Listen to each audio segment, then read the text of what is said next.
El silencio de ese pasillo era mentira.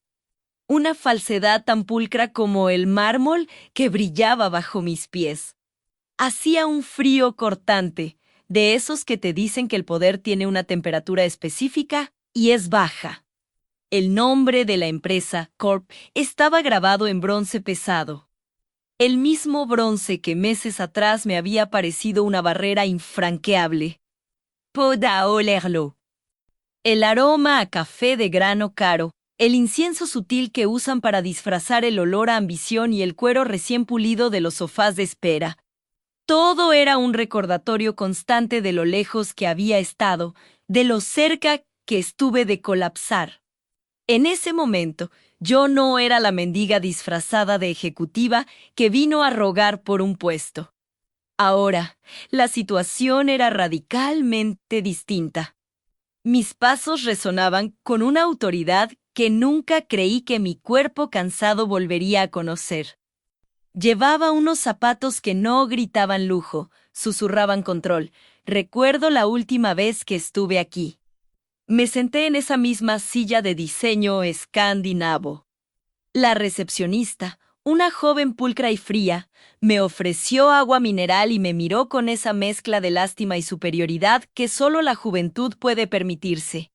Hoy, la recepcionista se puso de pie tan pronto me vio en el umbral, sus ojos abiertos, casi temerosos.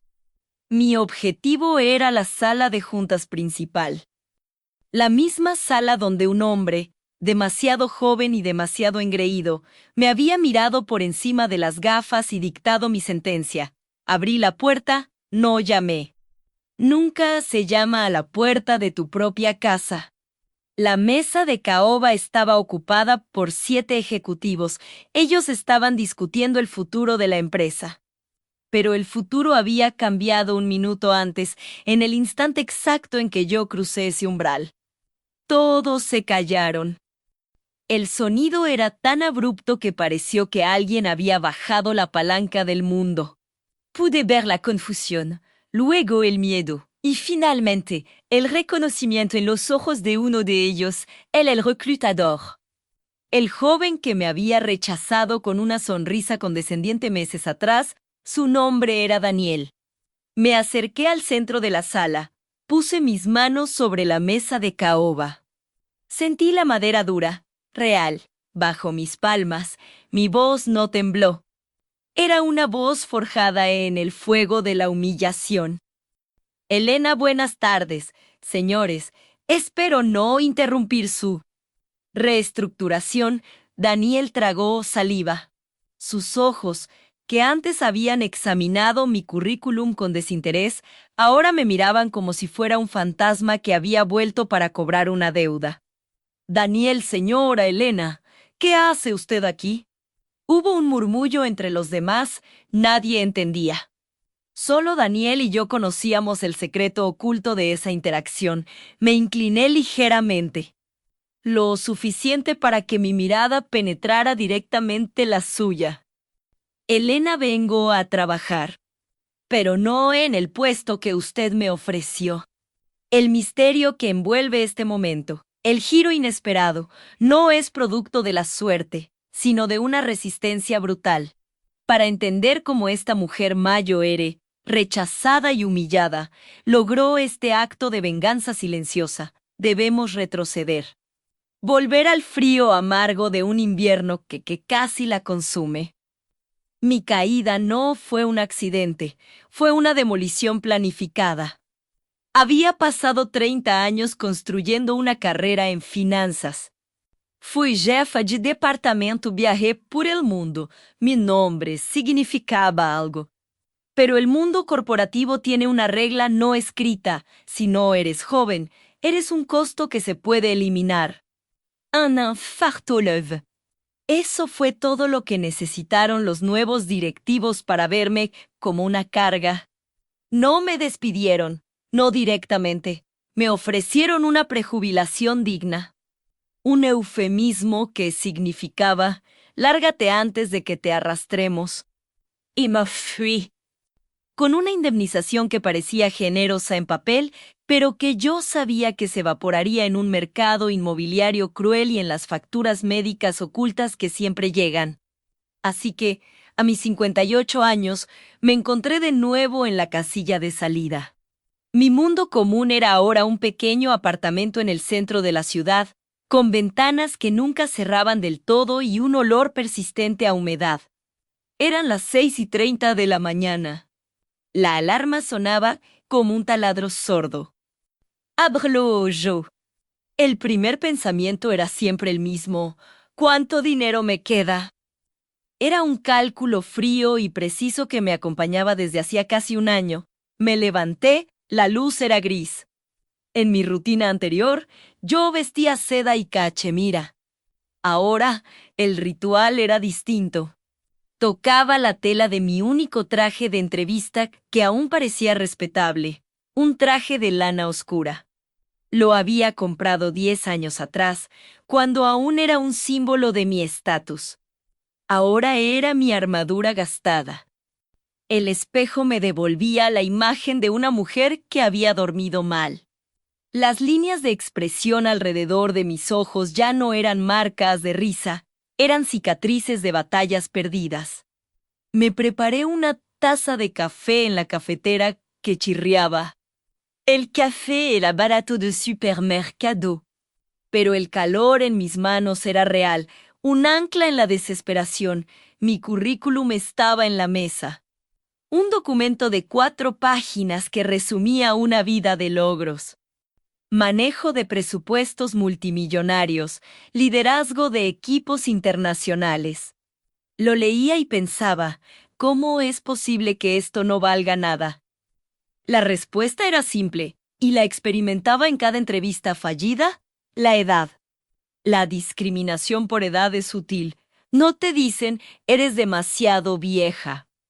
Te dicen, su experiencia está un poco sobrecalificada para el rol que buscamos. O buscamos a alguien que tenga una visión más fresca, fresco. Una palabra bonita para decir joven, moldeable y barato. Ese día, la entrevista era en Telcorp, un puesto de gerente financiero adjunto. Menos prestigio del que yo tenía antes, pero el salario era suficiente para mantenerme a flote. Era mi penúltima bala. Mientras me ponía los zapatos, sentí el nudo en el estómago, la adrenalina de la ansiedad, no de la anticipación. Antes de salir, me detuve en el umbral. Siempre tenía ese pequeño ritual supersticioso.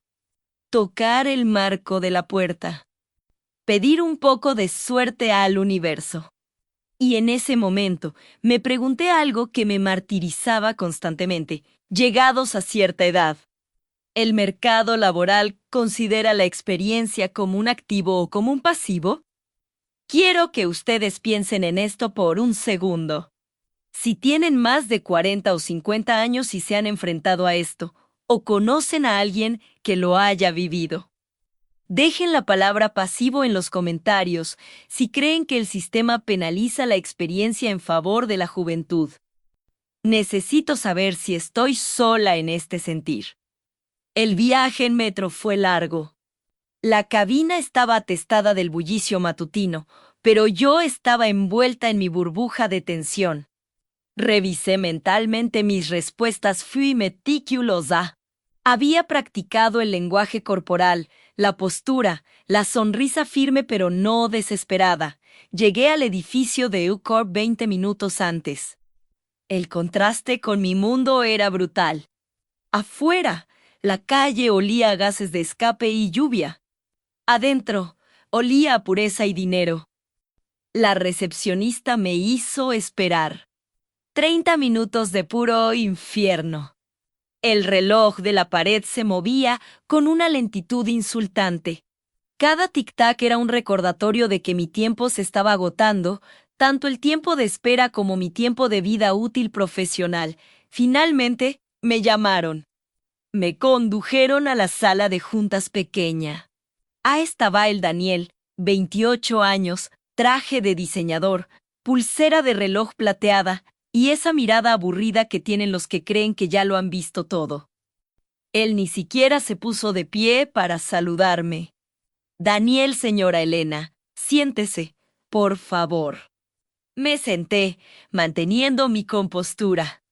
Coloqué mi portafolio sobre la mesa, buscando proyectar esa autoridad que la edad me había dado, pero que él ignoraba por completo. Daniel, he revisado su perfil, es impresionante.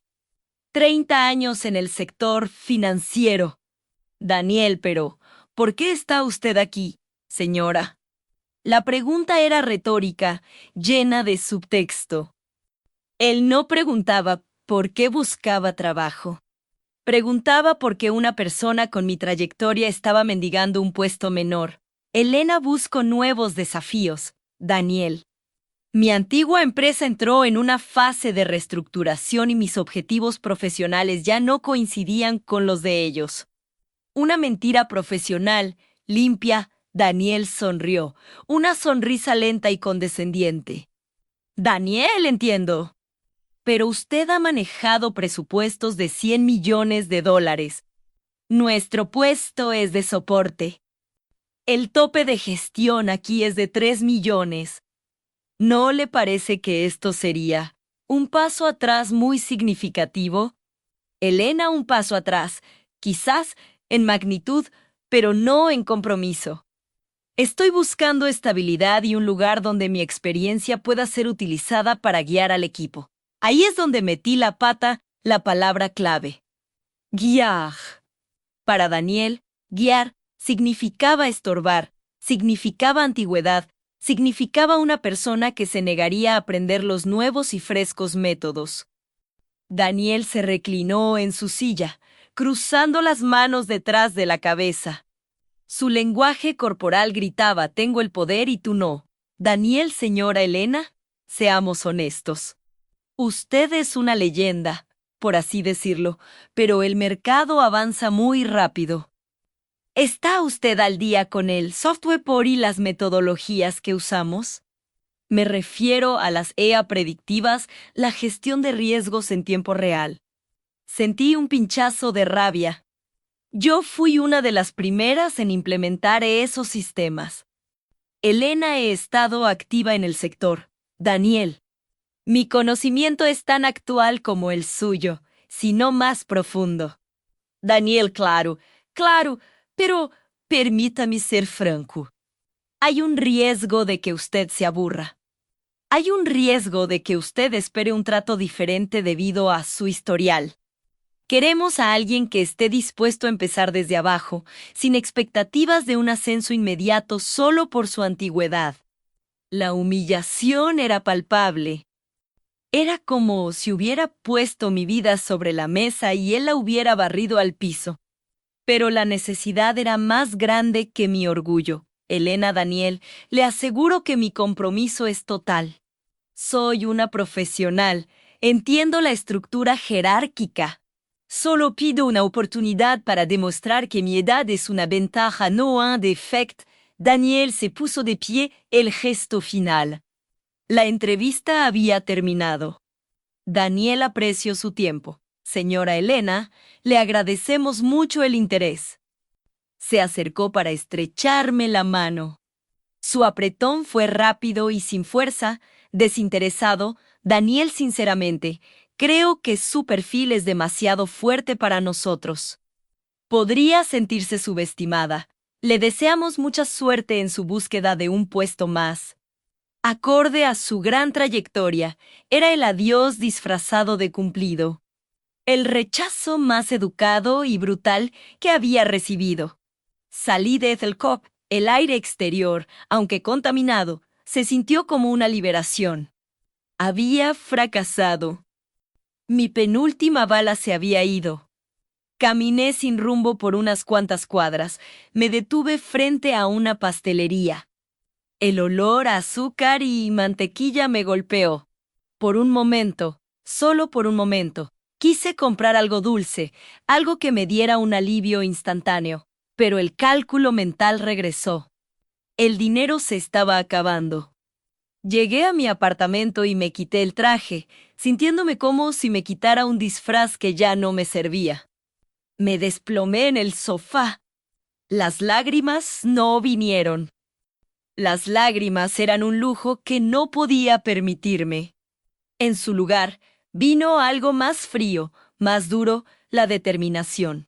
Si el sistema corporativo se negaba a darme un lugar por mi edad, entonces tendría que construir mi propio lugar. La pregunta era, ¿cómo? Como una mujer de 58 años, sin capital de riesgo y con ahorros menguantes, ¿podía enfrentarse al gigante que la había escupido? El secreto oculto de mi resurrección estaba guardado en mi pasado, no en mis logros financieros, sino en un hobby que había mantenido oculto de mis colegas y jefes. Cuando trabajaba en el sector bancario, dedicaba mis noches y fines de semana a la programación, no por obligación, sino por fascinación. El código era lógico, predecible. Era un refugio del caos emocional de las finanzas. En particular, había invertido años en la creación de un sistema de análisis predictivo, una especie de inteligencia artificial rudimentaria, pero increíblemente efectiva. Yo lo llamaba el oráculo. Originalmente, lo diseñé para mi uso personal, para jugar en la bolsa sin riesgo. Pero después del rechazo de Daniel, la idea se transformó. Si las empresas no querían mi experiencia directa, querían la tecnología. Y yo tenía un software que valía su peso en oro. Un software que podía predecir tendencias de mercado con una precisión del 85%. El problema era que, para vender algo así, necesitaba capital y credibilidad. Nadie compra una IA multimillonaria de una mujer que acaba de ser rechazada de un puesto de gerente adjunto. Necesitaba un plan de acción rápido, arriesgado, que no dejara rastros de quién era yo realmente. Mi siguiente paso fue desenterrar a un viejo contacto. Un hombre llamado Ricardo, un ex colega cínico pero brillante en tecnología, que ahora trabajaba de forma independiente. Ricardo era el único que conocía mi fascinación por el código. Lo llamé, mi voz era firme. Elena Ricardo, necesito que me hagas un favor muy grande. Una sociedad de bajo perfil. Ricardo, Elena, te has jubilado y ahora quieres que te monte una web de recetas. ¿Qué tan bajo perfil? Elena, necesito un nombre de empresa, una fachada corporativa. Y necesito que tú seas el rostro. La cara joven, yo seré la mente. Nadie debe saber que yo estoy detrás de esto. Esto es un secreto profesional absoluto. Ricardo, ¿estás hablando de un software ilegal? Elena, no. Estoy hablando de una tecnología disruptiva. Una IA predictiva que nos hará ricos en 6 meses. Y vamos a empezar por la empresa que me acaba de rechazar. Hubo un silencio del otro lado de la línea. Ricardo sabía que yo no bromeaba cuando hablaba de negocios. Sabía que mi desesperación me hacía peligrosa. Ricardo, ¿por qué a Etel? Elena, porque son arrogantes. Daniel es un niño y están a punto de tomar una serie de decisiones estúpidas.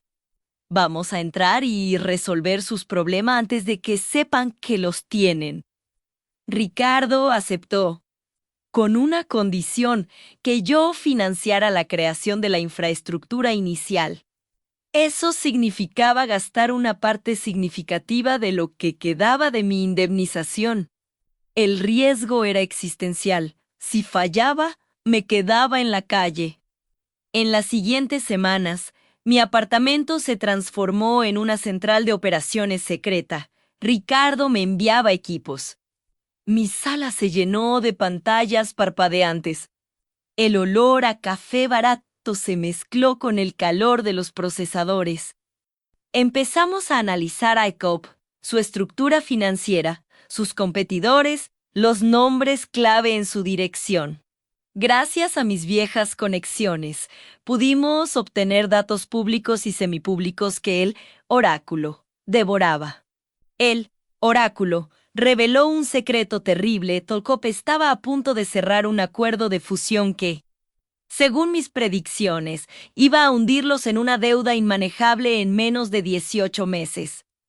La decisión que Daniel y los demás ejecutivos consideraban su gran victoria era en realidad un suicidio lento.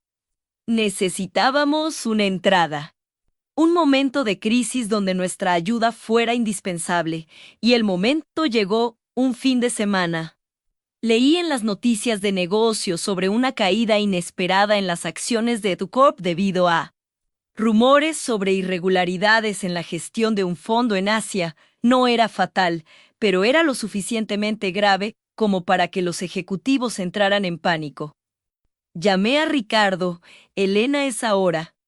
Ponte en contacto con el CEO, dile que tenemos la solución. No le digas cómo funciona, solo que podemos estabilizar la caída en 48 horas. Ricardo, ¿y si preguntan quiénes somos? Elena, somos una consultora de riesgo algorítmico, una empresa recién creada, y nuestro nombre es... Pensé en Daniel, pensé en la condescendencia. Elena, Fénix Capital, porque vamos a resurgir de sus cenizas. Ricardo hizo el contacto, usando el nombre de una empresa ficticia y un correo electrónico que sonaba extremadamente profesional y caro. El CEO de Ethel, desesperado por detener el sangrado, aceptó una reunión de emergencia. Ahí es donde mi secreto se activó por completo. Ricardo asistiría a la reunión. Yo no, yo le daría la información en tiempo real a través de un auricular oculto. Él sería mi marioneta brillante. La noche antes de la reunión, le di a Ricardo la línea de ataque. Elena, quiero que los humilles con datos. Quiero que les demuestres que su visión es limitada. El punto clave es la fusión. Diles que si siguen adelante con el acuerdo, la pérdida será 10 veces peor. Tienes que ser implacable. Ricardo, ¿implacable? Elena, yo soy un técnico, no un depredador. Elena, hoy lo eres. Recuerda que no estamos pidiendo trabajo. Estamos vendiendo la salvación. Y la salvación es cara. Me senté en mi apartamento, vestida con ropa de casa, con el monitor frente a mí, siguiendo el oráculo, mientras Ricardo entraba al imponente edificio del COP, el mismo edificio donde Daniel me había desechado. Ricardo tenía un micrófono oculto. Yo podía escuchar la conversación. Ricardo, señores, su caída no es producto del rumor, es producto de la ceguera estratégica. Y esa ceguera tiene un precio. El CEO estaba impresionado.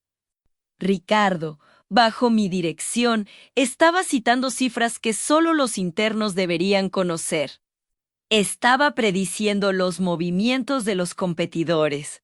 Al final de la presentación, el CEO, un hombre viejo y cansado llamado señor Hoffman, preguntó el precio por la consultoría total.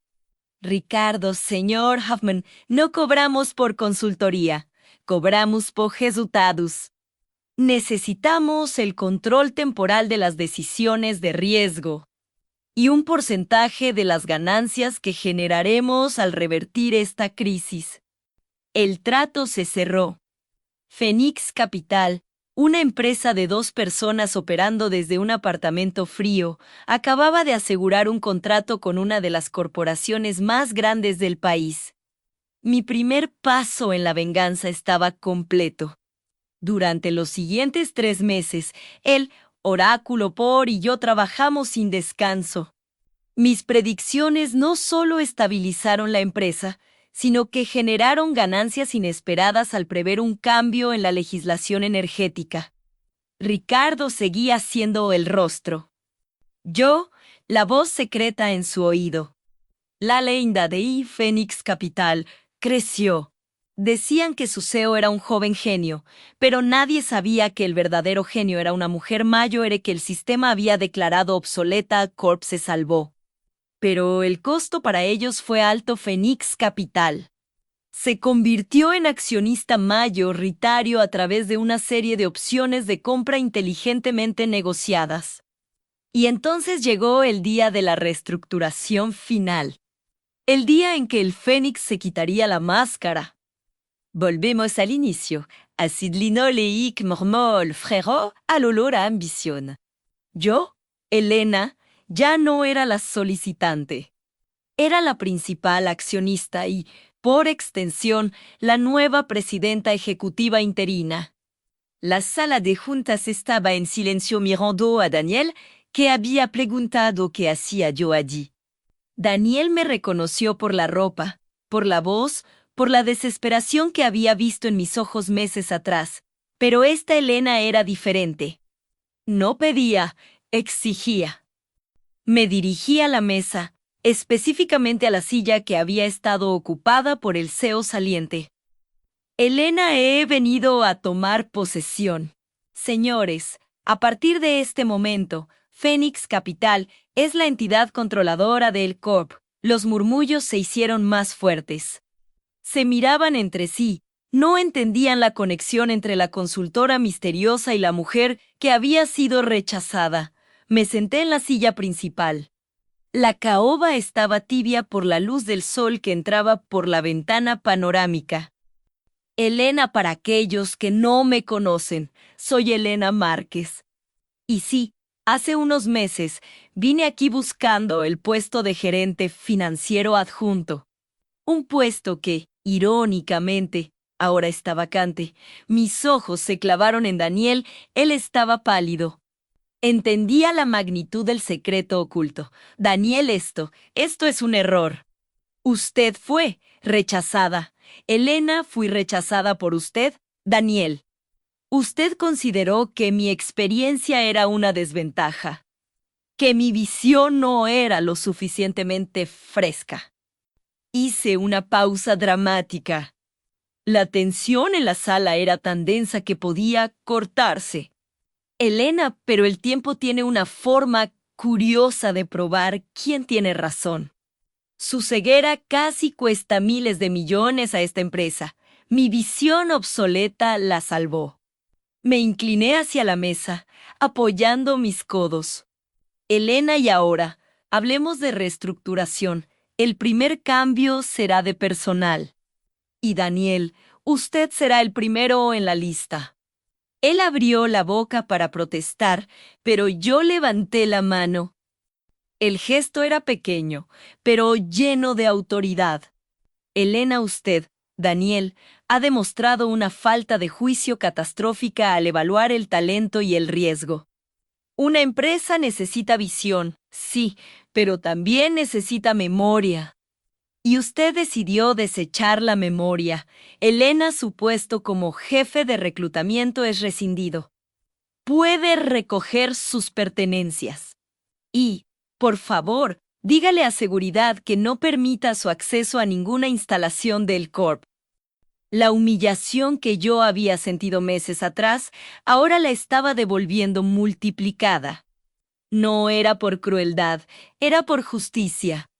Por la dignidad de cada persona que el sistema había desechado. Mientras Daniel se levantaba, con la cara roja de rabia y vergüenza, yo me pregunté qué vendría después.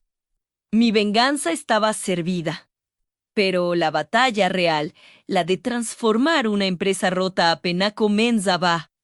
El verdadero poder no estaba en la silla. Estaba en la capacidad de ver lo que otros ignoraban, que la experiencia es el activo más valioso en cualquier mercado, sin importar la edad. Y yo tenía mucha experiencia, y ahora, el control total, el verdadero poder no estaba en la silla. Estaba en la capacidad de ver lo que otros ignoraban, que la experiencia es el activo más valioso en cualquier mercado, sin importar la edad. Y yo tenía mucha experiencia, y ahora, el control total. El silencio después de la partida de Daniel era espeso, casi palpable. El aire de la oficina principal, normalmente lleno del murmullo constante de transacciones y ambición, se había congelado en una quietud tensa. La junta directiva, sentada frente a mí en esa mesa de caoba que parecía absorber la luz. Me observaba como si yo fuera una aparición, un fantasma vengativo que había cobrado vida. Yo me había sentado en la silla de Seo. Era de cuero frío, demasiado imponente, pero me aferré al recuerdo de la pequeña silla de madera de la biblioteca donde estudiaba por las noches, buscando desesperadamente cómo reinventarme. Ese recuerdo me ancló. Mi primer acto como CEO no fue estratégico, fue de limpieza. Ordené que retiraran el retrato del fundador del Corp que presidía la sala de juntas.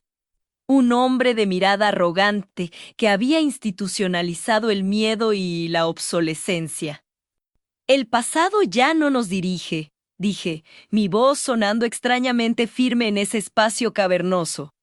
El activo más importante del Corp no son las acciones ni los edificios. Son las historias que hemos borrado, el CFO, un hombre llamado Marco. De unos 50 años y con una rigidez calculada en el rostro, tosió, intentando recuperar el control de la situación. Seura. Comandante, entendemos la transición, pero el mercado es sensible. La expulsión inmediata del director de recursos humanos. Justo antes del cierre trimestral, envía un mensaje de inestabilidad. Los inversores lo interrumpí sin elevar la voz. Un truco que había aprendido hace décadas, la calma absoluta desarma la autoridad percibida. El mensaje es, la estabilidad que construyeron estaba basada en un cimiento de prejuicios. La inestabilidad era Daniel, Marco y la política de desechos humanos que él representaba. Ustedes valoraron más la apariencia juvenil que el conocimiento acumulado. Y ese fue el virus que casi mata a esta empresa. Marco se hundió un poco en su asiento. Sabía que yo no estaba allí para jugar a los negocios. Estaba allí para desmantelar y reconstruir desde cero.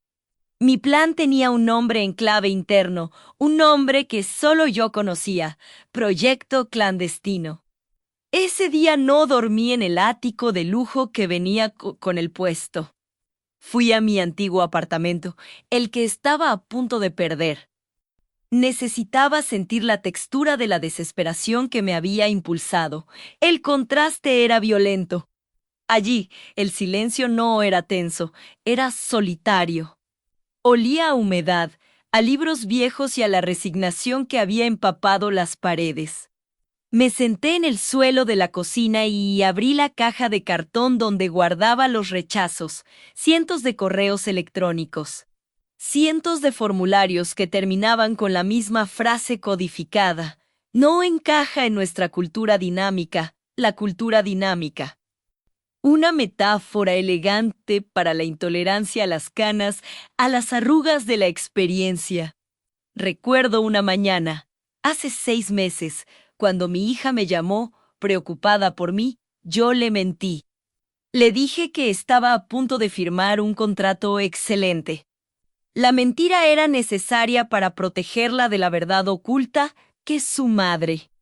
Que había construido una carrera formidable, ahora no podía pagar la hipoteca. Esa vulnerabilidad no era debilidad. Era el combustible. Era el secreto que nadie en Horp había podido ver. Desde esa oscuridad, mi visión se clarificó. Mi objetivo no era llenar vacantes. Era redimir a aquellos que, como yo, habían sido etiquetados como obsoletos. Si alguna vez has sentido que el mundo te ha desechado, que tu valor es invisible, quiero que comentes la palabra clandestino. Nos une una historia oculta de lucha que solo nosotros entendemos. Al día siguiente, regresé a la torre de Ethel con una energía renovada, alimentada por la rabia y la justicia. Mi primer decreto fue revocar la totalidad de la política de recursos humanos. El departamento de Daniel estaba en ruinas, sus ex empleados deambulando con miedo. Necesitaba un aliado dentro de la estructura, alguien que no estuviera contaminado por la vieja guardia. Encontré a Sofía, la jefa de operaciones, una mujer joven y brillante de 30 y tantos años. Ella me había mirado sin miedo durante la reunión de la junta. La cité en mi nueva oficina, que yo había vaciado de todos los adornos superfluos. Sofía, le dije, usted es muy joven para haber creído en la política de Daniel, pero no lo bastante joven para no saber que el sistema es cruel. ¿Por qué sigue aquí? Ella se sentó recta. Comandante, yo creo en EAD. Pero el reclutamiento se volvió un concurso de popularidad, no de capacidad. Daniel buscaba gente que se viera bien en las fotos de LinkedIn. No gente que supiera arreglar una crisis en el servidor a las 3 de la mañana. Exacto, respondí, sintiendo un primer atisbo de conexión. Necesito que usted lidere la reestructuración de ARA. La llamaremos Operación Fénix. No vamos a buscar candidatos nuevos. Vamos a buscar a los desechados. Sofía levantó una ceja, intrigada. ¿A los que fueron rechazados o despedidos por Daniel? A los que fueron rechazados porque su currículum era demasiado largo, expliqué. A la gente que tiene 50, 60 años, que tienen patentes a su nombre y décadas de experiencia, pero que fueron clasificados como excesivamente cualificados o demasiado caros, la tarea fue monumental. El sistema de Daniel había archivado los currículums de los rechazados bajo una categoría burlona, los antiguos.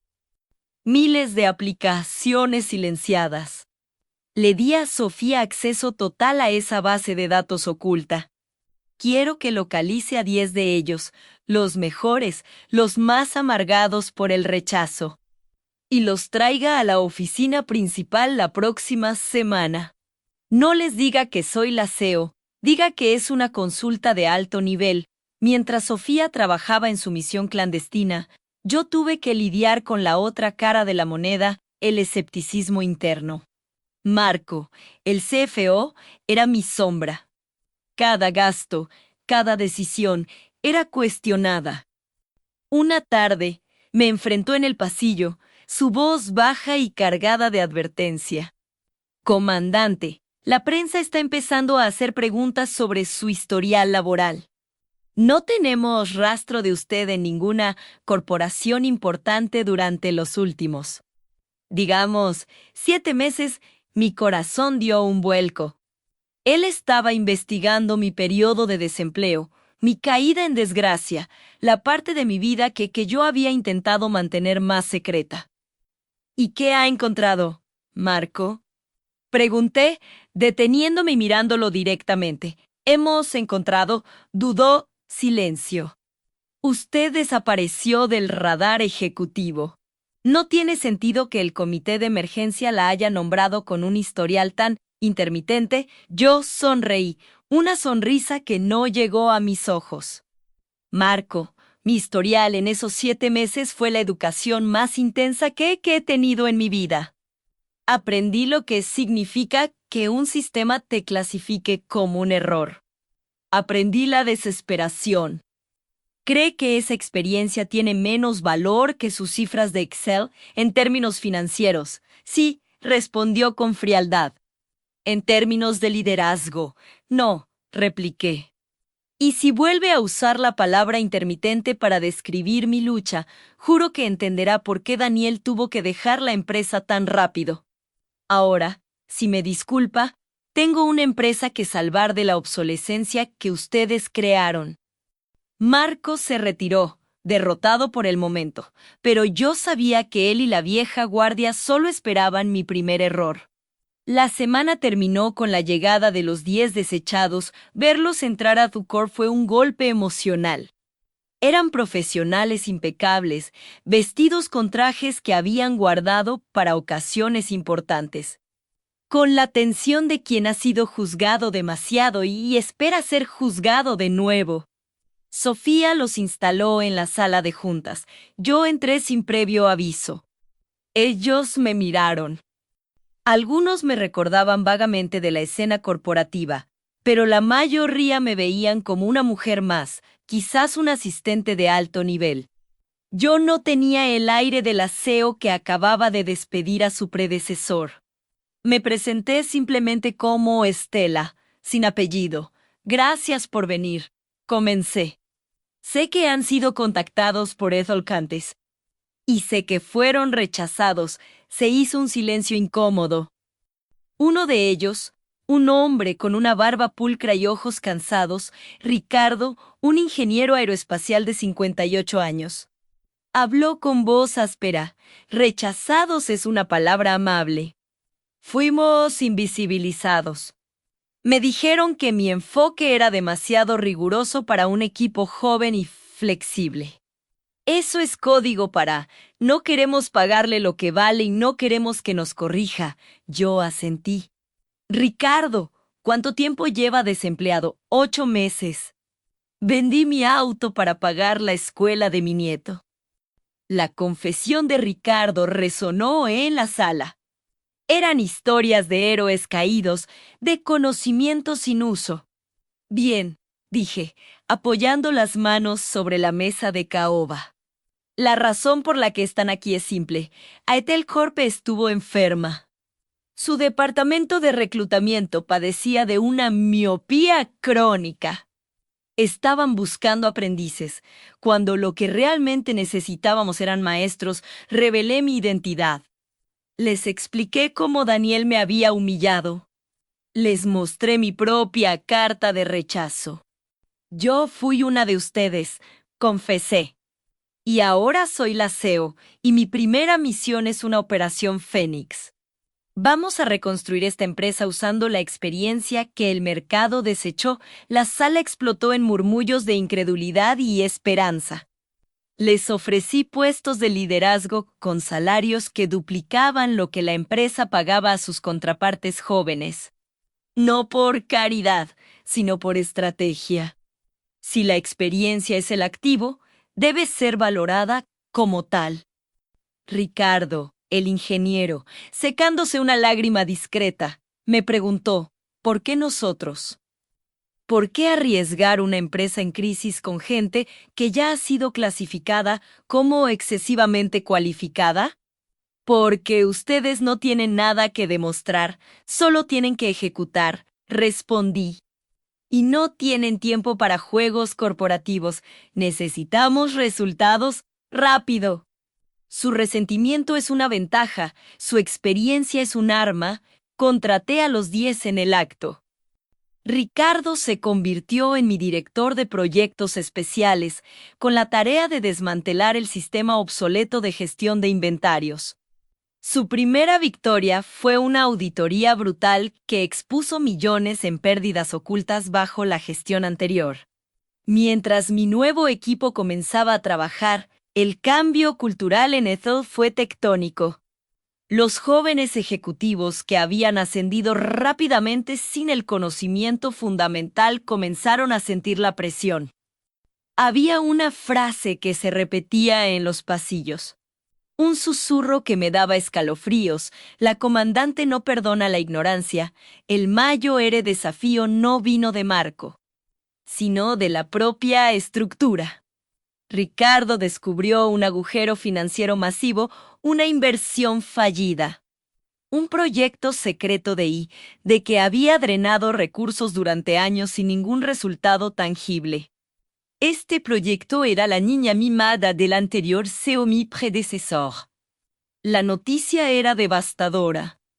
Si se hacía pública, las acciones se desplomarían y mi recién estrenado liderazgo terminaría antes de empezar.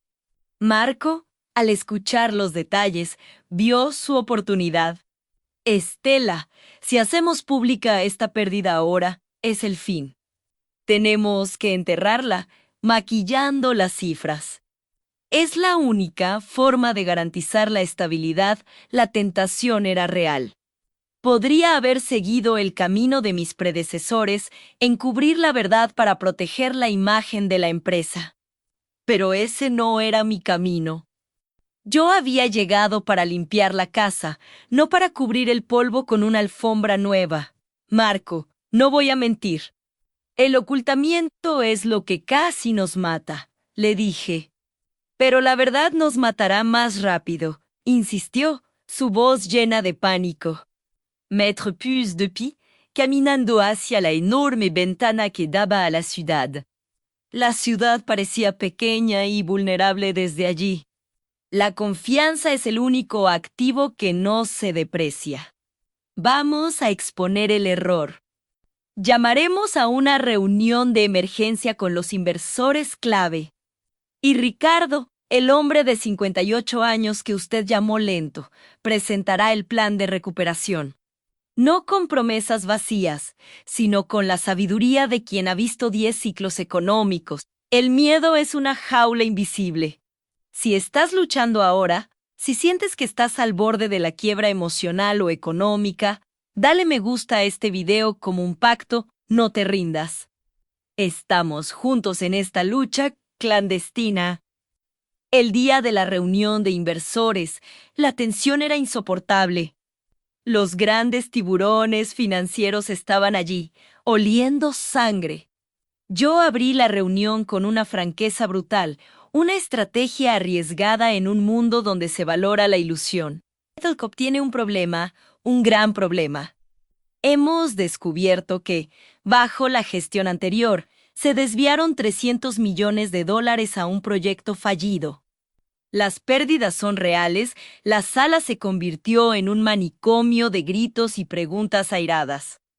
Los teléfonos móviles de los inversores se encendieron como luciérnagas, reportando la noticia al mercado.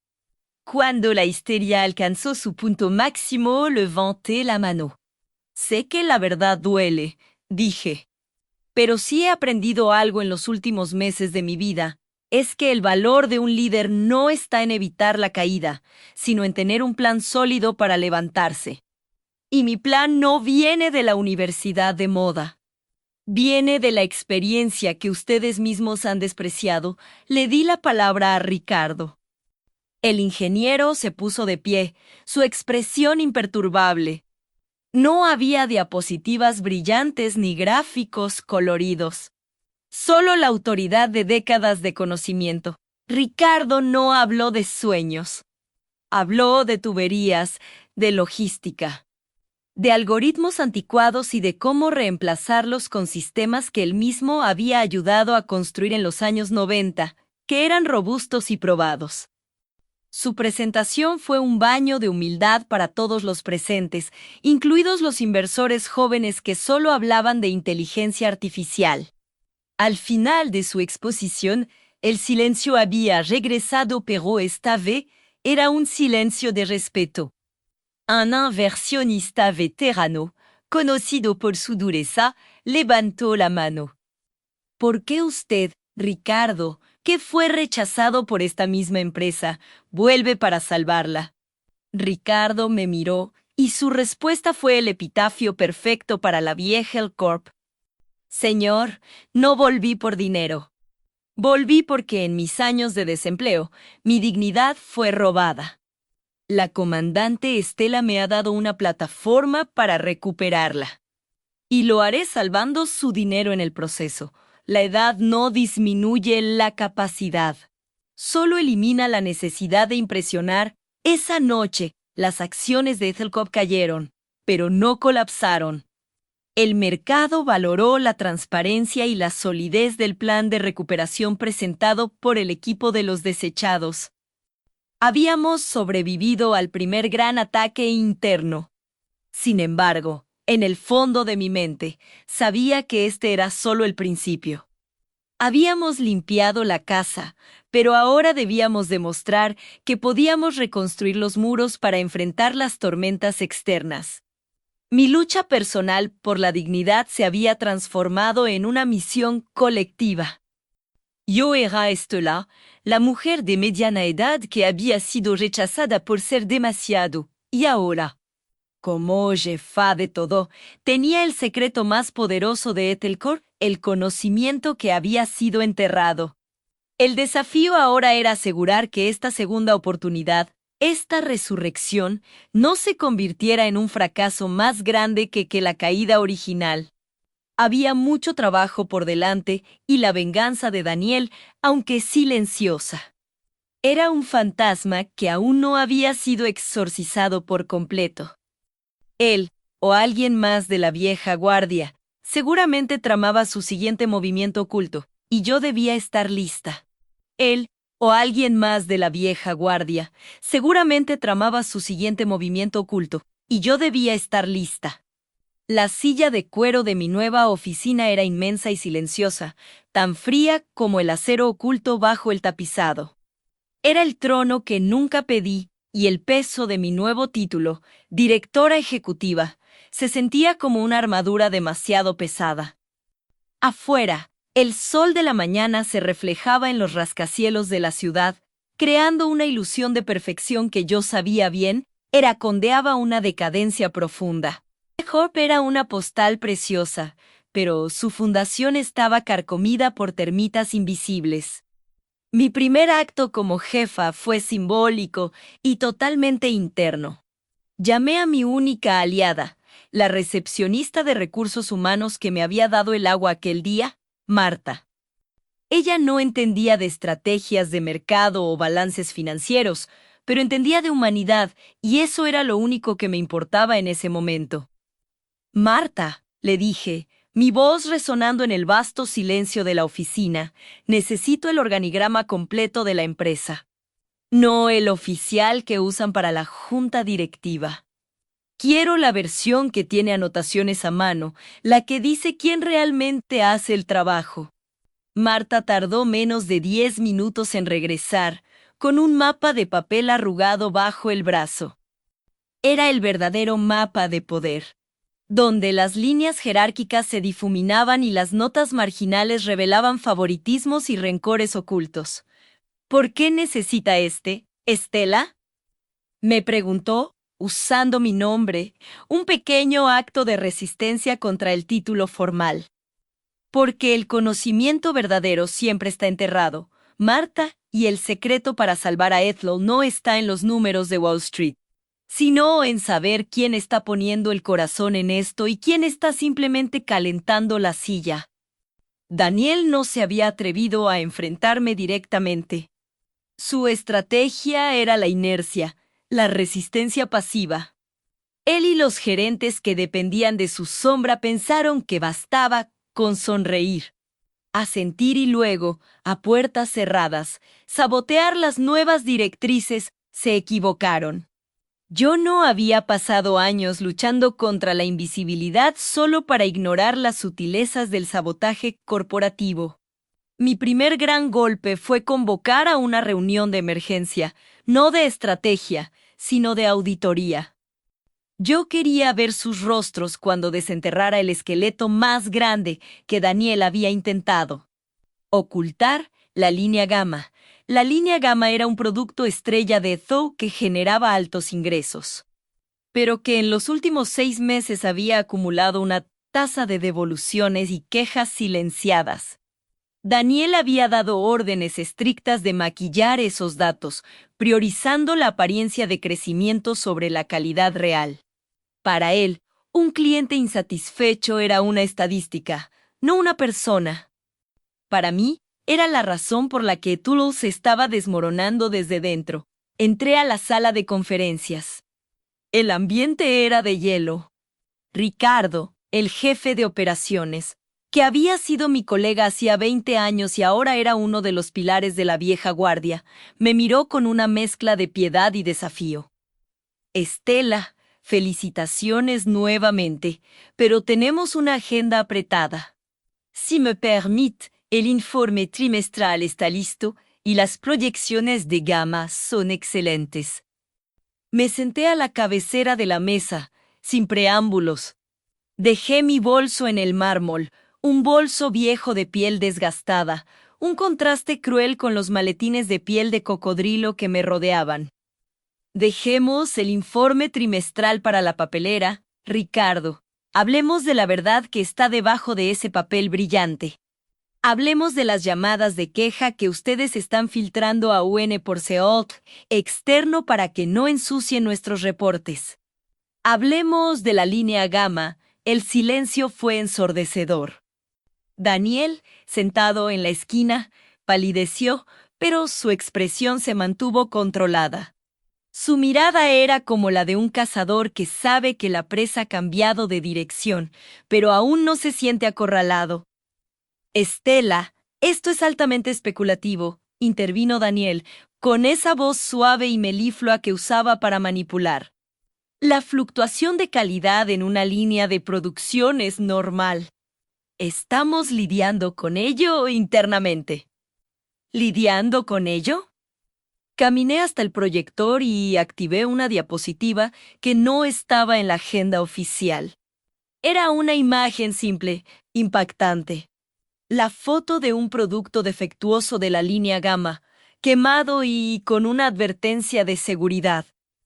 El lidiar con ello de Daniel costó a esta empresa $5 millones en multas ocultas el mes pasado y casi provoca un incendio en la casa de un cliente esencial. Ese es el secreto que ustedes guardaban. Querían seguir vendiendo una mentira tóxica solo para asegurar su bono de fin de año. La sala se convirtió en un campo de batalla invisible. Los ojos de los gerentes volaban entre Daniel y yo. Yo no estaba allí para ser popular. Estaba allí para extirpar el tumor. A partir de ahora, operaciones, contabilidad y marketing trabajarán bajo una nueva directriz. Detención inmediata de toda la producción y distribución de la línea Gamma hasta que se revise cada pieza y se rediseñe el componente defectuoso. Ricardo se levantó de golpe. Estela, eso es demencial. Es la decisión más costosa que se puede tomar. Perderemos cuota de mercado, las acciones caerán en picado, el consejo nos va a destituir. Lo miré, mi rostro inexpresivo, pero mi alma ardiendo. ¿Y qué crees que hará el consejo cuando la prensa descubra que Ethel estaba jugando a la ruleta rusa con la seguridad de sus clientes? La caída será mucho más profunda, Ricardo. Ustedes se enfocaron en el beneficio trimestral. Yo me enfoco en la supervivencia de la marca a largo plazo. Yo no trabajo para el consejo. Trabajo para el nombre de Aetel. En ese momento sentí la soledad del liderazgo. No podía confiar en nadie en esa sala, salvo quizás en la incierta lealtad de Marta. El poder es un aislante. Te envuelve en un silencio ensordecedor donde cada decisión es tuya y solo tuya, y las consecuencias caen únicamente sobre tus hombros. La dignidad que había recuperado venía con el alto precio de la duda constante. Yo me había prometido que mi gestión sería diferente, que sería humanista. Pero para ser humanista con los de afuera, primero debía ser cirujana con los de adentro. Y es justo en esos momentos de máxima presión, cuando la duda me asaltaba, cuando la voz del viejo reclutador, Daniel, resonaba en mi mente diciendo que yo era demasiado obsoleta, que recuerdo por qué sigo luchando. No solo por un trabajo, sino por el derecho a existir con valor, sin importar cuántos años figuren en nuestro currículum. Si alguna vez te han hecho sentir pequeño, si te han dicho que tu experiencia no vale nada, si has tenido que sonreír mientras te apuñalaban por la espalda en el entorno laboral, si sientes que tu herida es invisible para el resto del mundo, te invito a compartir este video. No es solo. Las cicatrices que llevamos del campo de batalla son la prueba de que sobrevivimos. La implementación de la orden de cese de Gamma fue caótica. Ricardo y Daniel intentaron retrasarla, creando una burocracia de formularios y revisiones innecesarias. Pasé las siguientes 72 horas en la oficina, durmiendo en el sofá, bebiendo café frío, luchando contra la marea de excusas y procesos. Mi cuerpo de mediana edad sentía la presión. Extrañaba mi rutina, la calma de mi hogar, la sensación de no tener que llevar el peso del mundo corporativo sobre mis hombros. Pero recordé la sensación de humillación en aquella sala de espera, el desprecio de Daniel. El recuerdo era mi combustible secreto. Necesitaba un aliado estratégico. Alguien que no estuviera contaminado por la cultura de la vieja guardia. En el arrugado organigrama de Marta, encontré un nombre en el departamento de Laura, una joven ingeniera de sistemas, recién graduada, que había sido constantemente ignorada porque sus ideas no eran lo suficientemente tradicionales. Le pedí a Marta que la convocara de inmediato a mi oficina. Cuando Laura entró, era la viva imagen de la juventud inexperta y brillante, nerviosa, con gafas grandes y cuadernos llenos de ecuaciones complejas. Señorita Laura, empecé, ¿es cierto que usted presentó una propuesta para rediseñar el sistema de enfriamiento de la línea Gamma hace 6 meses? Laura asintió con cautela, como si temiera una trampa. Sí, Estela. El diseño actual es ineficiente y, francamente, peligroso. Lo presenté al equipo de Daniel, pero me dijeron que era demasiado costoso y que mi análisis era exagerado. Su análisis no era exagerado. Laura era la verdad oculta que intentaban sofocar. Quiero que usted lidere la reestructuración de la línea Gamma. Quiero que tenga acceso ilimitado a todos los recursos de ingeniería y que me presente un plan de acción en una semana. Los ojos de Laura se abrieron de par en par.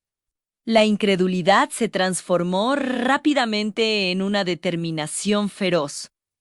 Era como si un manantial reprimido finalmente encontrara una salida. Pero, Estela, ¿por qué yo? Soy nueva, Daniel dijo. Daniel dijo muchas cosas. Laura, él te rechazó por la misma razón que me rechazó a mí. Tú posees un conocimiento que él no puede controlar. Él temía tu luz y la necesitó. En ese momento entendí la verdadera naturaleza de mi misión. No era solo demostrar mi valía. Era ser el puente para aquellos que, como yo, habían sido sistemáticamente ignorados por la edad, la inexperiencia o simplemente por ser diferentes. El secreto de Ethel no era un plan de negocios.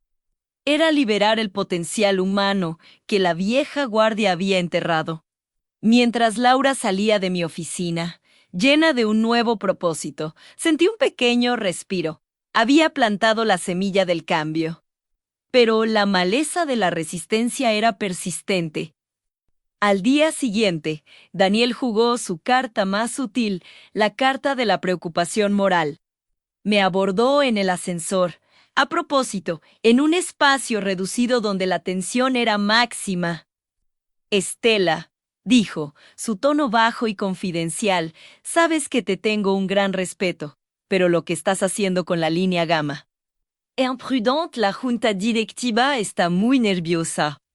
Hemos trabajado años para construir la confianza del mercado. Un pánico ahora podría destruirnos.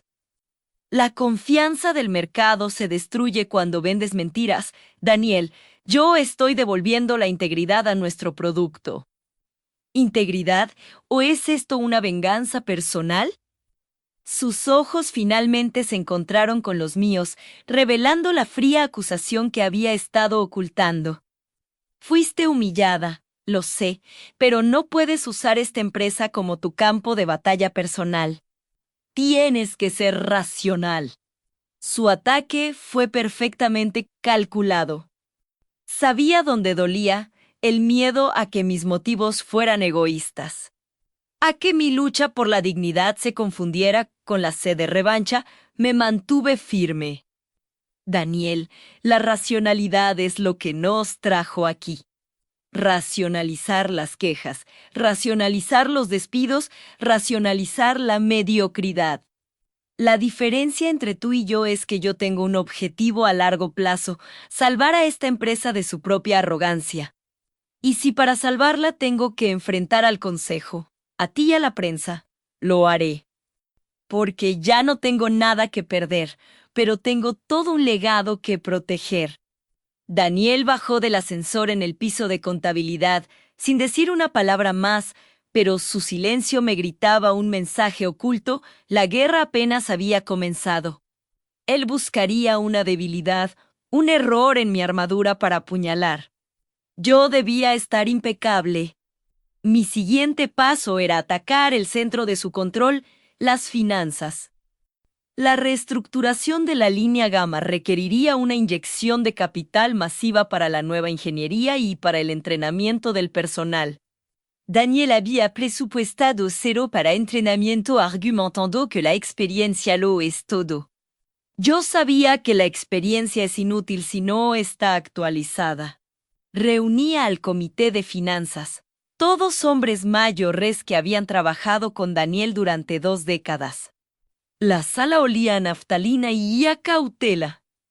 Presenté mi propuesta: triplicar el presupuesto de capacitación e invertir fuertemente en tecnología, cortando, a su vez, drásticamente el presupuesto de viajes y cenas ejecutivas que Daniel había usado para lubricar sus relaciones corruptas. Hubo murmullos. El tesorero, un hombre llamado Ernesto, se aclaró la garganta. Estela, esto es radical. Los viajes ejecutivos son esenciales para mantener nuestra red de contactos en el extranjero. Y la capacitación. La gente aprende mejor haciendo, no en aulas costosas. La gente aprende mejor cuando se le da dignidad y las herramientas correctas, respondí, mi voz adquiriendo un tono de acero. La vieja escuela de negocio nos enseñó a creer que las conexiones valen más que la competencia. Eso es un mito. Si nuestro producto es excelente, las conexiones nos buscarán a nosotros. Y en cuanto al presupuesto de capacitación, ¿saben cuál es la principal queja en recursos humanos? Que nadie sabe usar el nuevo software de inventario. Que están usando métodos de hace 10 años. Estamos perdiendo miles de horas, hombre, porque ustedes decidieron que el conocimiento era un lujo, no una necesidad. Mi auditoría de la cultura de El Corp reveló una verdad amarga: la empresa no solo había rechazado a profesionales experimentados como yo, sino que había castigado activamente la curiosidad y la ambición de sus empleados actuales. Había un miedo palpable a preguntar, a proponer, a destacar.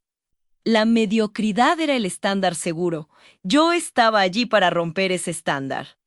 Estaba allí para transformar el rechazo en un motor de cambio. Los días se fundieron en un torbellino de decisiones difíciles. Tuve que despedir a 2 gerentes leales a Daniel por insubordinación directa.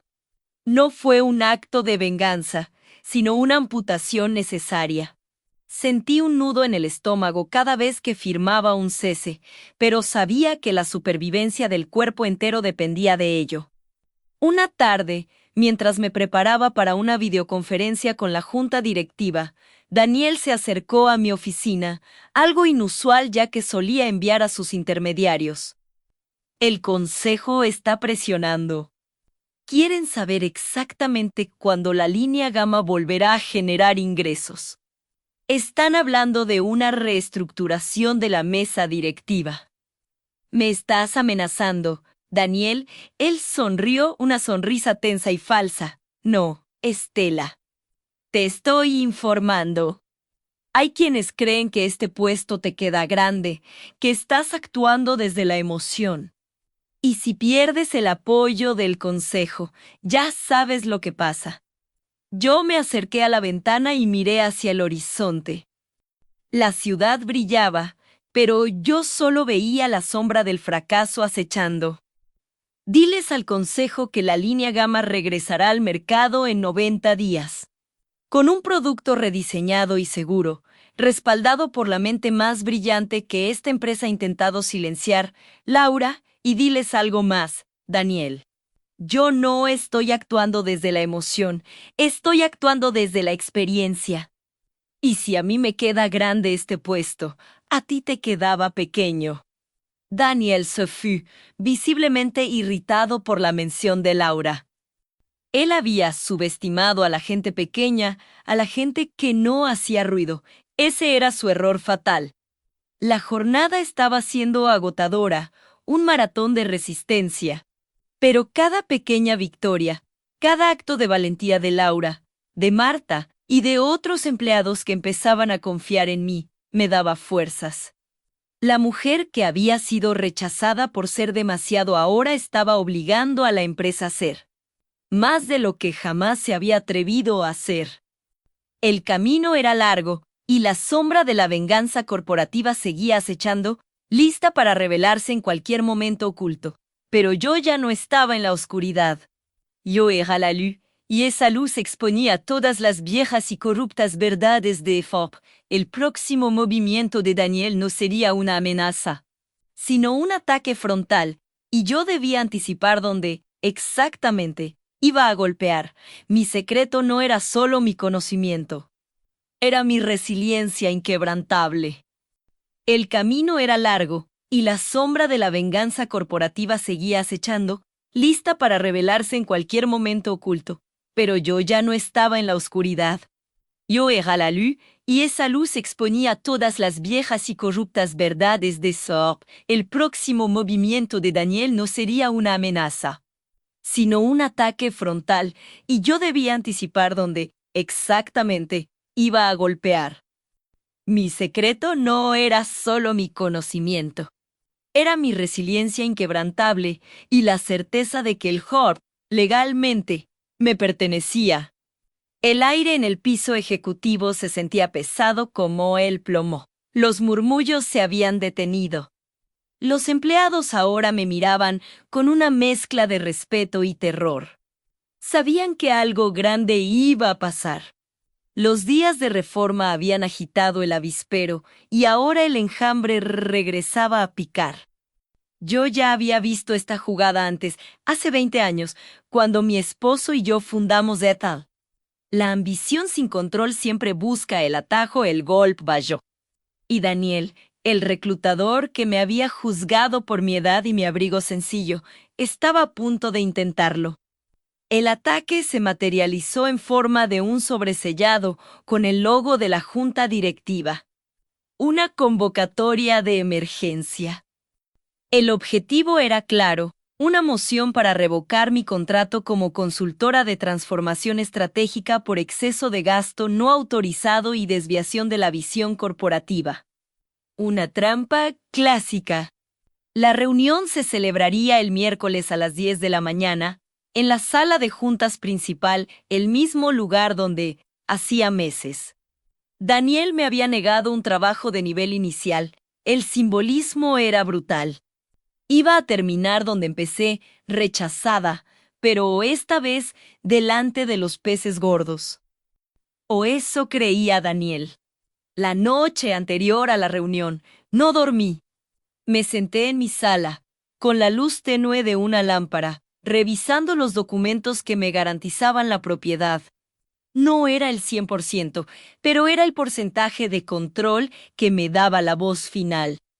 Revisé las cláusulas del testamento de mi esposo, la transferencia de acciones y los acuerdos de compra discreta que había orquestado a través de mis antiguos contactos en Walls. Todo estaba blindado. Pero el juego no era solo legal, era emocional. Tenía que ganar la mente de la gente que creía en mí. A las 9:30 de la mañana. Entré al edificio. Ya no usaba el abrigo de lana gris. Ahora vestía un traje oscuro, impecable, cortado a la medida de una mujer que sabe exactamente cuánto vale su tiempo. Mi pelo, ahora bien recogido, no ocultaba ninguna de mis canas. Las exhibía como medallas de batalla. Cuando entré a la sala, Daniel ya estaba allí, sentado al frente, sonriendo con una suficiencia que me revolvió el estómago. A su lado estaban sentados 4 miembros clave de la junta. Todos hombres que veían en Daniel a un joven ambicioso que protegería sus dividendos sin hacer preguntas. Me senté en la cabecera de la mesa, sin esperar a que me indicaran mi lugar. Daniel carraspeó, iniciando el teatro.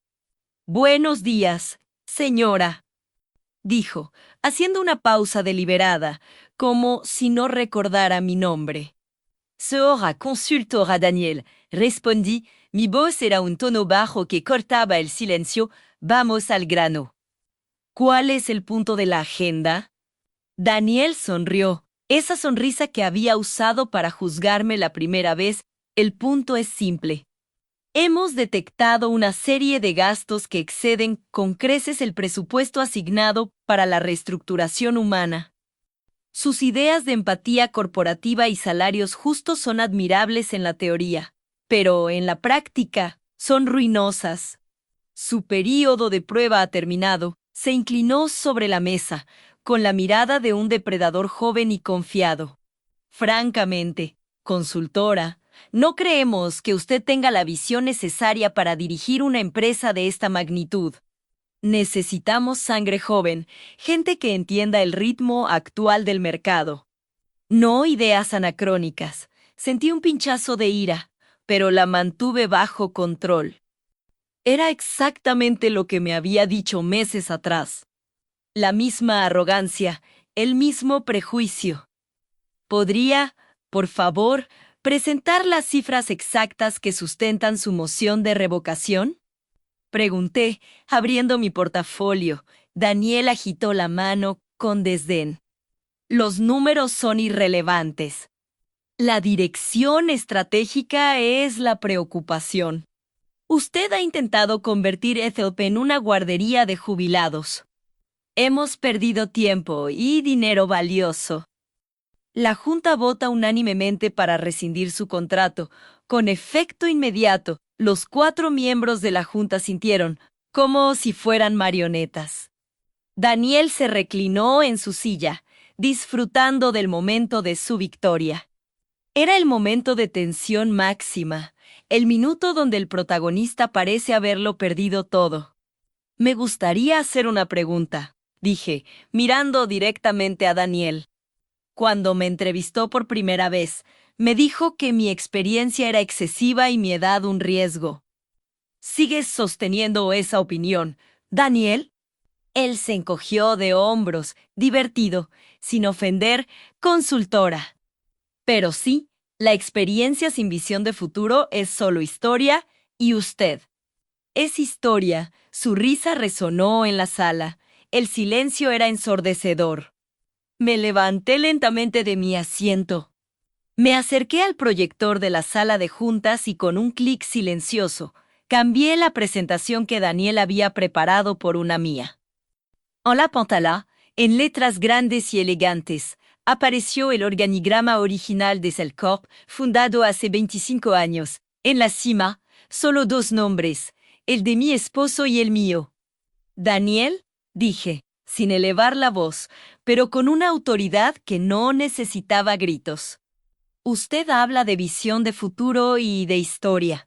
Permítame hablar de la fundación de esta empresa.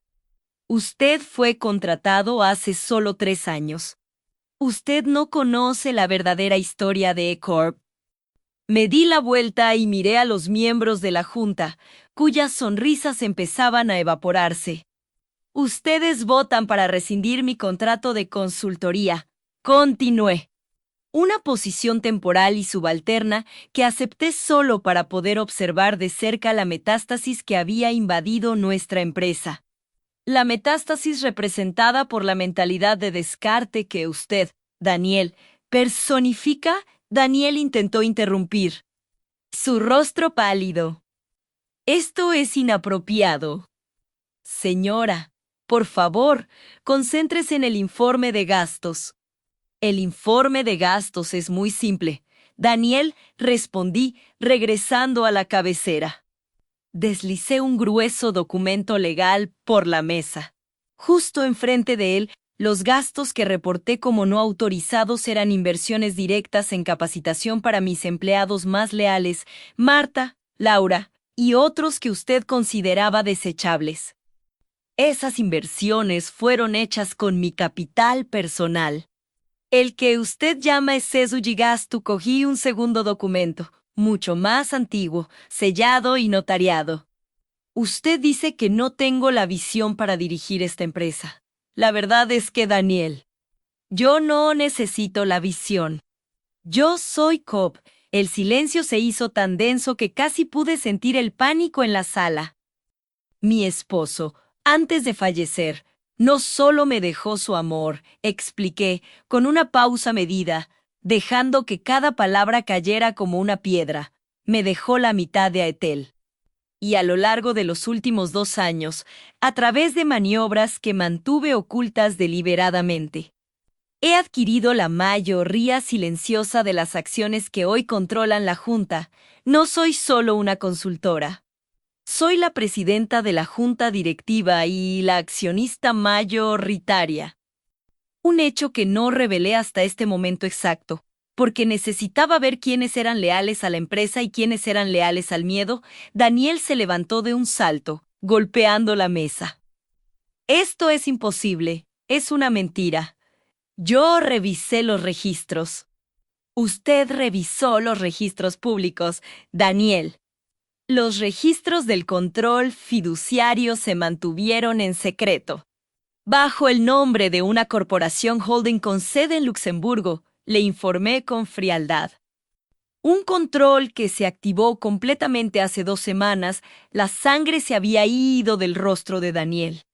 Los miembros de la Junta se miraban entre sí con terror. Acababan de votar para despedir a su jefa. Ahora, la agenda cambia, declaré. Me quité las gafas de lectura y las dejé sobre la mesa. Mi primer acto como presidenta con control absoluto es el siguiente: revocar la moción presentada y nombrar nuevos puestos de liderazgo. Miré a los 4 hombres de la Junta. Ustedes 4, que acaban de votar a ciegas a favor de la ignorancia y el prejuicio, están relevados de sus funciones. Sus contratos serán liquidados de inmediato. Corp necesita líderes que valoren el capital humano sobre el margen de ganancia trimestral. Necesita gente que no descarte el conocimiento solo porque viene envuelto en un paquete que no es de su agrado. El drama era palpable. El clímax era total. La mujer que había sido vista como invisible, como desechable, se había manifestado como la fuerza más poderosa de la sala. Y entonces, mi mirada se fijó en Daniel, que respiraba agitadamente, con el cuello de su camisa apretado. Y en cuanto a usted, Daniel, me tomó un segundo completo. Recordé la sensación de humillación en el vestíbulo, el olor a café quemado y a perfume barato que él usaba. Recordé el frío de su desprecio. Usted me rechazó por mi edad. Me rechazó por mi historia. Me rechazó porque no encajaba en su molde superficial de lo que es moderno. Usted es la representación de todo lo que estaba mal en esta empresa. Saqué de mi portafolio un documento final, una carta de despido. Daniel, usted está despedido. Su despido es con causa. La causa es la incompetencia ética, el prejuicio manifiesto y el intento de sabotaje a la transformación legítima de la empresa. Él balbuceó, incapaz de formar una frase coherente. No puede hacerme esto. Yo soy esencial. Yo dirigía todo el reclutamiento. Daniel, no hay personas esenciales en un sistema corrupto, repliqué. Solo hay personas que creen que lo son. El sistema se corregirá solo. El mismo día que me entrevistó, me dijo que buscaba gente con hambre y con futuro. Yo le digo que Ethel buscará gente con sabiduría, con experiencia y, sobre todo, con humanidad. Y ese proceso de reclutamiento no estará en sus manos. Hice una seña a seguridad, que entró discretamente en la sala. Asegúrese de que el señor Daniel abandone las instalaciones inmediatamente. Y por favor, recupere la llave de su escritorio mientras Daniel era escoltado. Humillado, fuera de la sala, miré al resto de los miembros de la Junta que aún permanecían en sus asientos, petrificados. A partir de hoy, Corp tiene una nueva dirección, anuncié. Nuestra prioridad ya no es el crecimiento acelerado e insostenible, sino la estabilidad ética y la retención del talento que Daniel sistemáticamente ignoró. Mi corazón latía fuerte. La liberación era inmensa. Había pasado de ser la marginada a la comandante. La venganza no era el objetivo, pero la justicia era una hermosa recompensa. Y aquí viene mi desafío para ustedes, los que me han acompañado en esta historia, los que han sentido el peso del rechazo. Mientras Daniel era escoltado, el logo de Thol en su tarjeta de acceso parpadeó 3 veces antes de apagarse. Solo 3, quiero que comenten la palabra clave. 3, si lograron notar ese detalle oculto en la descripción. Es mi pequeño huevo de Pascua para ver quién está realmente prestando atención al poder de los detalles. Los días siguientes fueron un torbellino de cambios. Marta fue ascendida a directora de recursos humanos, implementando el sistema de entrevistas basado en la competencia real, no en la edad o la apariencia. Laura se convirtió en mi mano derecha, la jefa de estrategia, aportando la energía y el conocimiento tecnológico que mi experiencia necesitaba para complementarse. Aetel Corp se transformó. Las oficinas se llenaron de luz natural y de voces respetuosas. Ya no se escuchaban los murmullos de miedo, sino el sonido productivo de la colaboración. La edad de los empleados dejó de ser un factor de discriminación. Ahora era un mosaico de sabiduría y energía fresca. La prensa intentó contactarme, querían la historia del regreso de la viuda fundadora, pero me mantuve en silencio. La verdadera historia no estaba en los titulares, sino en los pasillos de E-Corp, donde cada empleado mayor ya no sentía que tenía que ocultar sus años para sobrevivir. Yo continué trabajando. No por dîner, sino por el principio. Cada mañana, al pasar por el vestíbulo, recordaba el día en que me senté en esa misma silla, esperando una entrevista que nunca se dio. Ahora, ese vestíbulo se sentía diferente.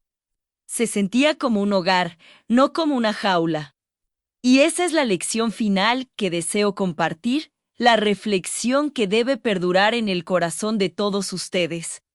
La sociedad nos enseña a temer el paso del tiempo, a verlo como una disminución, un borrón. Nos dicen que la experiencia es una carga, que la cana es un signo de caducidad. Nos empujan a perseguir la juventud eterna, a ocultar cada línea de expresión como si fuera un error. Pero la experiencia no se mide en años, se mide en la capacidad de resistir las caídas y levantarse con más sabiduría. La edad no es una pared, es una escalera que te permite ver el panorama completo. Daniel y la vieja A-Corp creían que el valor residía en la velocidad y la novedad. Yo les demostré que el verdadero valor, el poder inquebrantable, reside en el cimiento, en la resiliencia que se forja a fuego lento, en la paciencia para esperar el momento exacto de la verdad. Si alguien te rechaza hoy por ser demasiado mayo eres, demasiado experimentado, demasiado sabio, demasiado diferente, entiende una cosa, no eres tú el problema. El problema es que ellos no están listos para la grandeza que traes contigo. No están listos para el conocimiento que no se puede descargar de Internet, ese conocimiento oculto que solo se obtiene viviendo. Nunca dejes que el prejuicio de un reclutador mediocre defina tu valor. La próxima vez que alguien te diga que eres demasiado viejo para empezar de nuevo, recuerda mi historia. Recuerda a la mujer que fue rechazada por su edad y que terminó siendo la jefa. La vida siempre te da la oportunidad de reescribir tu propia historia, de convertir tu rechazo más doloroso en tu mayor victoria. Solo tienes que asegurarte de que, cuando llegue el momento, tengas tu verdad, tu experiencia y tu secreto bien guardado, listo para tomar el control. Gracias por escuchar mi historia. Y recuerda, si te sientes invisible, es solo porque el mundo aún no está listo para la luz que tienes para ofrecer. Es hora de encender esa luz y dejar que el mundo vea, por fin, quién eres realmente. Si esta historia te inspiró, compártela con alguien que esté sufriendo un rechazo hoy. Y recuerda suscribirte para no perderte las verdades ocultas que exponemos cada semana. El viaje de la resiliencia nunca termina. El mío apenas estaba comenzando.